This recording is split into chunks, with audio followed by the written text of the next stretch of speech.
nag-isa din sa akin. May dami siyang dala. Tapos sabi niya, may lagi siyang bumibili ng dyaryo.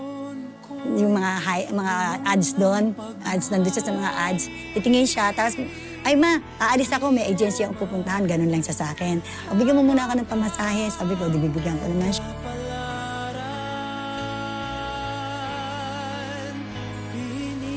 Pagkakatulong ang naging hanap buhay ni Josephine matapos mamaalam sa pag-arte.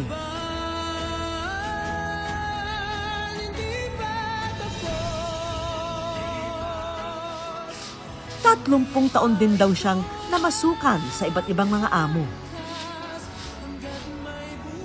Enjoy naman ako sa pagkakatulong kasi nga libre ng bahay mo, libre ng pagkain mo, sweldo ka na lang, ganun. Kaya enjoy na enjoy ako magkatulong.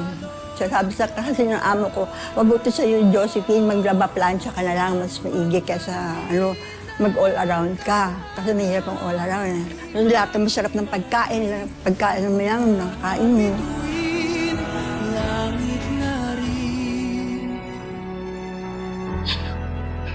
Pero hindi raw palaging may among handang tumanggap kay Josephine. Kaya habang naghahanap ng bagong bahay na kaya niyang pagsilbihan, ang mabuhay ng isang araw pa. lansangan ang nakita niyang tahanan. Kaya naman ako nasa lansangan, yun nga, nag-aantay ako ng amo. Habang walang amo, nagpapalimos ako, kumikita ako ng 500. Ngunit sa pagtagal, wala nang mapasukang trabaho si Josephine. Pero may isang handang tumanggap ulit sa kanya, ang lansangan, na mula noon ay naging kasakasama na niya sa pang-araw-araw. Hila-hila ang malaking bayong, laman ang kanyang mga gamit. Binabagtas ni Josephine ang ilang mga kalsada sa Maynila para makapanlimos. Ang area ko, Ortigas, Guadalupe, Cubao, Ayala, marami, Luneta, Baywalk. Sa isang litratong kuha ni Vilma nang binisita niya si Josephine, kita ang nakababahalang kalagayan ng kanyang kapatid. Tumawag siya sa akin kasi may cellphone naman siya kahit keypad lang. Nakontak na ako.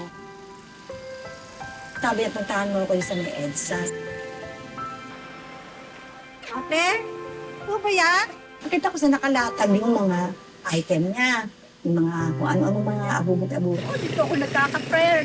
Trabaho ko. Naiyak ako dahil cellphone na ate ko. Puno man ng araw-araw na pag-aalala at takot si Vilma para sa kanyang ate, hindi raw nito magawang manatili sa bahay ng nakababatang kapatid. Isa ka nakatira dyan. Ayaw mo umuwi ng Bulacan? Wala nga akong gagawin sa Bulacan. Hindi, mag-stay ka na lang doon sa amin sa bahay. Alam mo ba yun? Ayoko, hindi ako uuwi doon. Mas masaya, mas maganda dito. Marami akong Eh, may 500 a day nga ako. Hindi ko nga maiiwan-iwan yung 500 a day ko. Pagpapalinis. Kung ano nung gagawin ko sa Bulacan, may kumikita ako ng 500 araw-araw. O habang nag-aantay ako ng amo, may kinikita ako sa lansangan. Kaya ako tumagal sa lansangan kasi meron. Tapos pag mabigat na yung bagahe ko, umuwi ako ng Bulacan, natamba ko sa Bulacan yung mga gamit ko.